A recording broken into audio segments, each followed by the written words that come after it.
और बीच में भोपाल नोबल विश्वविद्यालय के अध्यक्ष महोदय श्रीमान नरेश बहादुर सिंह जी साहब विराजित हैं। उन्हें मैं आमंत्रित कर रहा हूं और यही कहेंगे कि किस्मत में लिखी हर मुश्किल टल जाती है और यदि हो बुलंद हौसले तो मंजिल मिल ही जाती है। सिर उठाकर यदि आसमान को देखोगे बार बार तो गगन को छूने की प्रेरणा मिल ही जाती है। तो ऐसे ही प्रेरणा देने वाले अपने छात्रों के विकास के लिए और विश्वविद्यालय को ऊंचाइयां प्रदान करने वाले आदरणीय नरेश बहादुर सिंह जी पधारे और अपने उद्बोधन सलाम। एकलीम जी के चरणों में नमन करते हुए आज मंच के प्रहारे स्वामी जी, पूजनीय अति पूजनीय स्वामी जी, प्रबुद्ध व्यक्ति जो बैठे हुए हैं, जो हमारे सम्मानीय लोग हैं, जिनका नाम नहीं जानता हूँ सब तक हो मंचासीन लोग, दीर्घा में बैठे हुए सभी लोग, युवाएं, भाइयों, बहनों, आज ये बड़ा ऐतिहासिक दिन है सबके लिए और मेरे लिए भी।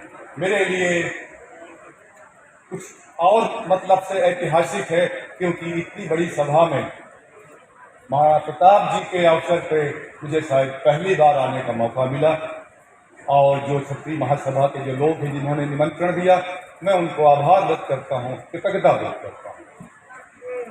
बहुत कुछ कहा गया महाराणा प्रताप जी के बारे में, मैं कुछ उसको बात को आगे बढ़ाते हुए, यदि आप देखें तो बहुत कम नायक हैं, बहुत कम सेना नायक हैं, बहुत कम कमांडर्स हैं वर्ल्ड में जिन्होंने सर्व समाज को लेकर के अपनी विजय पताका को फहराया।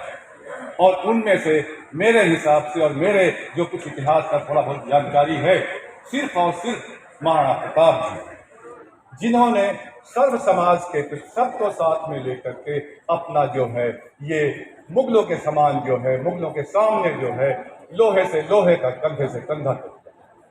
यही नहीं, दूसरी खूबी जो मेरे समझ में आ रही वो यो कि कितने बड़े पर्यावरणविद थे वो। उन्होंने पेड़, पहाड़ और पानी तीनों के लिए जो आज के जमाने में कितना महत्वपूर्ण है, उसके लिए उस वक्त उन्होंने सोच रखा था। मैं कहीं पढ़ रहा था कि किसी एक स्थान विशेष में किसी ने पेड़ काटा तो उसको 300 रुपए का जुर्माना होता था, जबकि उस वक्त 70-75 रुपए में शादियां हो जाती थी। अब आप ये देखिए उनका जो है ये कितना जो है फोर साइटेडनेस थी समाज के लिए, राष्ट्र के लिए। इसके आगे और चलते हुए यदि आप देखें तो खाली राजस्थान के लिए नहीं, ये पूरे राष्ट्र के लिए, पूरे विश्व के लिए प्रेरणा के स्रोत हैं। जब यूएसए वियतनाम में अटैक कर रहा था, और आप समझ सकते हैं कि यूएसए कितना पावरफुल है मिलिट्री, और वियतनाम छोटा सा राष्ट्र था, तो उन जो लड़ रहे थे राष्ट्र हित के लिए, उनके प्रेरणा के स्रोत जो थे वो महाराणा प्रताप थे। यही नहीं, यदि आप देखें तो उनका जो इतिहास है वो 65 भाषाओं में लिखा गया है। शायद ही किसी नायक का इतिहास इतनी भाषाओं में लिखा गया है। यदि आप देखें बप्पा रावल से लेकर के 700 ईस्वी से लेकर के और 1707 तक महाराणा राहुल तक, वो उस वक्त पे एक वंश अगर सिसोदिया राज घराना एक वंश अगर म्लेच्छों के साथ लड़ रहा था तो ये खाली किसी राष्ट्र का इतिहास नहीं है, किसी देश का इतिहास नहीं है, ये मानव इतिहास है और कहीं इसका उदाहरण नहीं है। 1100 वर्ष तक वो लड़ते रहे।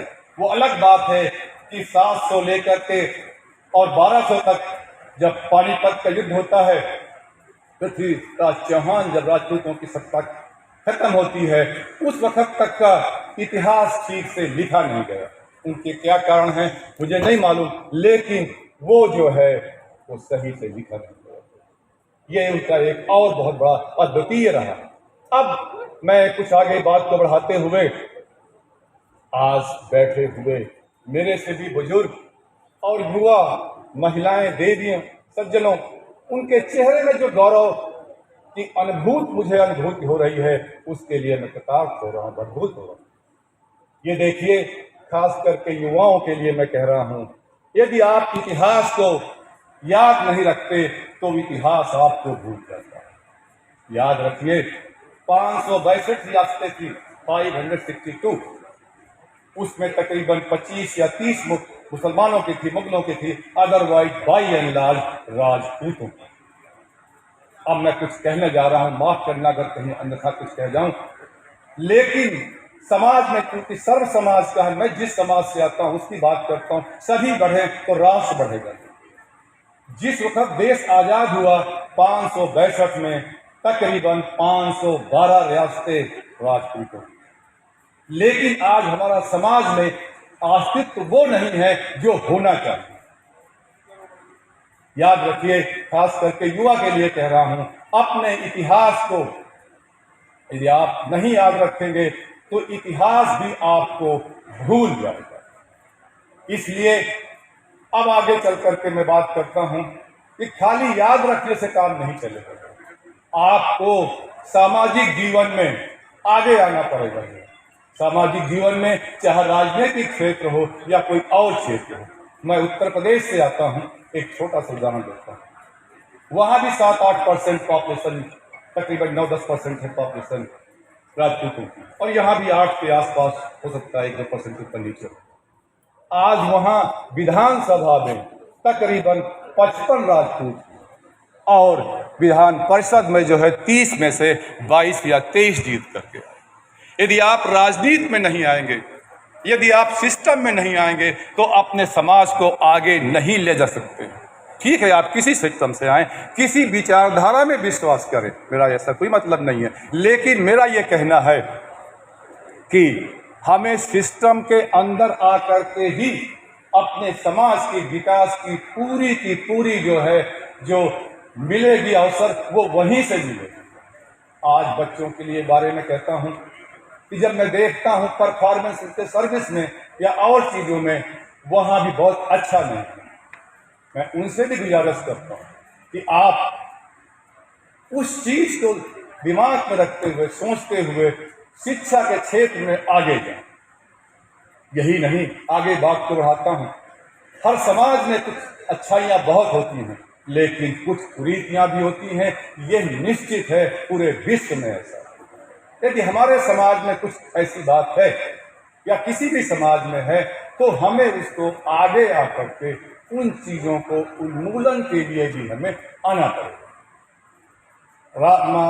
राजस्थान के लिए हमारा जैसा प्रदेश, उत्तर प्रदेश, मध्य प्रदेश, महाराष्ट्र, आपको अग्रणी देखता है, आपकी तरफ देख करके बात करता है। और ये जो गणपति प्रताप जी की जयंती हो रही है, मैं जब पढ़ता था उस वक्त भी वहाँ उत्तर प्रदेश में बहुत अच्छे ढंग से मनाई जाती है।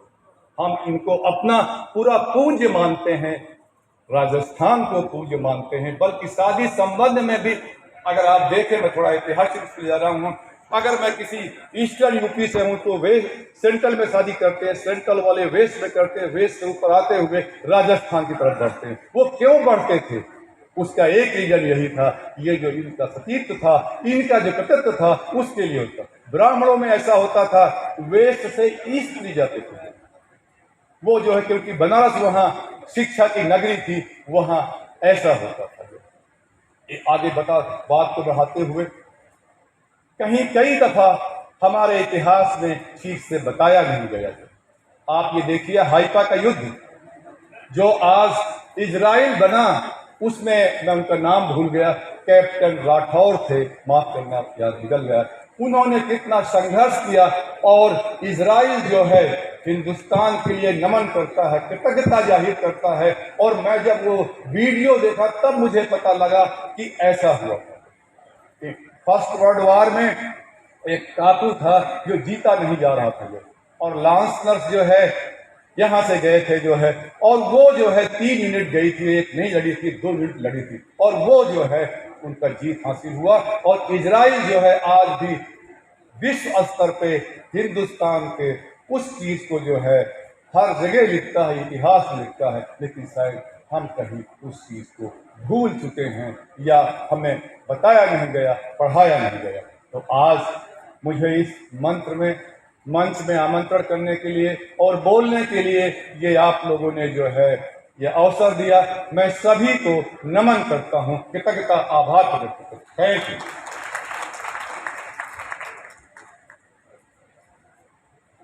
धन्यवाद नरेश बहादुर सिंह जी साहब को। और अब मैं आमंत्रित